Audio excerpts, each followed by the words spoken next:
Podagra bu moddalar almashinuvining surunkali kasalligi bo'lib, bo'g'imlarda sidik kislotasining yig'ilishi hisoblanadi. Podagra eski zamonlardan bu boy kasal, ya'ni boylarning kasalligi, boylarda ko'p uchraydigan kasallik bo'lib, bo'g'imlarda purin almashinuvining buzilishi natijasida sidik kislotasining o'tirishi hisoblangan. Eski rivoyatlarga asosan saroylarda yashagan odamlarda boy kasallik, ya'ni podagra kasallik, bo'g'imlarda shish, qizarish, harakatning chegaralanishi kuzatilgan.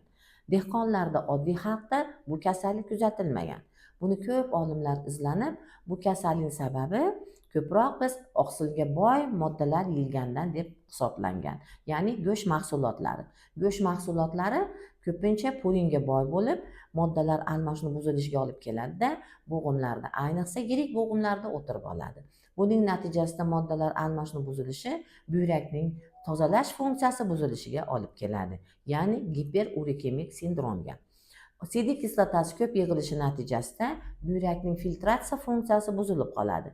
Filtratsiya funksiyasi buzilishi hammamiz yaxshi bilamiz, har minutda 1 litr qonimiz buyrak orqali filtrlanadi. Demak, 5 litr qonimiz 4-5 minutda har doim buyrak orqali ultrafiltratsiya, ya'ni tozalanadi. Podagraning asoratlari bo'lib, giperurikemik sindrom bo'ladi. Giperurikemik sindrom bu buyrak yetishmovchiligi sindromi degani. Yirik bo'g'imlarning zararlanishi, ayniqsa oyoqdagi bosh barmoqning suyagning zararlanishi, ya'ni buning yemirilishi, bo'g'imlarda shish, ertalabki kuchli og'riqlar bu podagraning birinchi belgilari bo'ladi. Podagra ko'proq yosh kattalarda, 40 yoshdan tepada erkaklarda, kamdan kam hollarda ayollarda uchraydi. Podagra kasalligining birinchi belgilari namoyon bo'lishi bilan bemor albatta mutaxassisga uchrashi kerak. Bu mutaxassislar revmatolog, nevropatolog, neyroxirurg vrachiga, ortopedga uchrash kerak. Albatta bu yerda dieta, birinchi o'rinda dieta, ya'ni parhez taomlar tanovul qilish tavsiya qilinadi. Podagra kasalligining asosiy simptomlari bo'g'imdagi bosh barmoqdagi shish, qizarish, kuchli og'riq, mahalliy temperatura, kechda boshlangan og'riq ertalabga kuchayishi, bular albatta podagraning birinchi belgilari hisoblanadi. Bu belgilarga befarq bo'lish kerak emas. Bu belgilarning birinchi kunidan boshlanishi bilan bemor revmatolog huzuriga borish kerak. Albatta qondagi sidik kislotasini aniqlash kerak. Bu kasallik belgilari o'zidan o'zi o'tib ketadi deb qon toma bo'lmaslik kerak. Bu hollarda bemorda albatta bu asoratlanadi. Bo'g'im kasalliklarining kuchayishi yilda 2 martadan 6 martagacha shu holatlarda bo'g'imda shish, qizarish, harakatning chegaralanishi, kuchli og'riq bo'lsa, albatta buni davolash tavsiya qilinadi.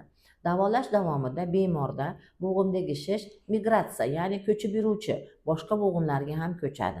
Barmoqlarda, tirsak, tos suyaklariga ham migratsiyalovchi og'riqlar bo'lishi mumkin. Migratsiyalovchi og'riqlardan tashqari tofuslar, ya'ni kalsiyllashgan oqsil bo'g'im ustiga o'tirib oladi. Bu hollarda oyoq kiyimini tor kiyish, oyoq kiyimni kiyganda shu tofuslarning xalaqit qilishi, qo'llardagi uzuk taqqanda qo'llarda xalaqit qilishi bu tofuslarni xirurgik yo'l bilan olib tashlash shartligi haqida ma'lumot beradi.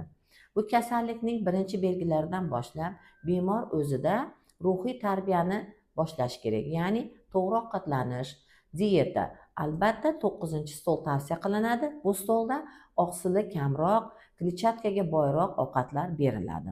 Ko'pincha bizda noto'g'ri ovqatlanish, go'shtli mahsulotlarni palapartish yeyish, alkogol, yomon odatlari bu kasallikni kelib chiqishiga sabab bo'ladi. Bu kasallikka befarq bo'lish kerak emas, chunki bu kasallikning asorati giperurikemiya, buyrak yetishmovchiligi bilan yakunlanadi.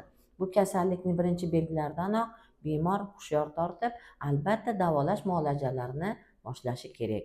Bu mutaxassislar bizning Najot klinikamizda mavjud bo'lib, Najot klinikamizda hamma mutaxassislar tekshiruv usullari, davolash muolajalari yo'lga qo'yilgan.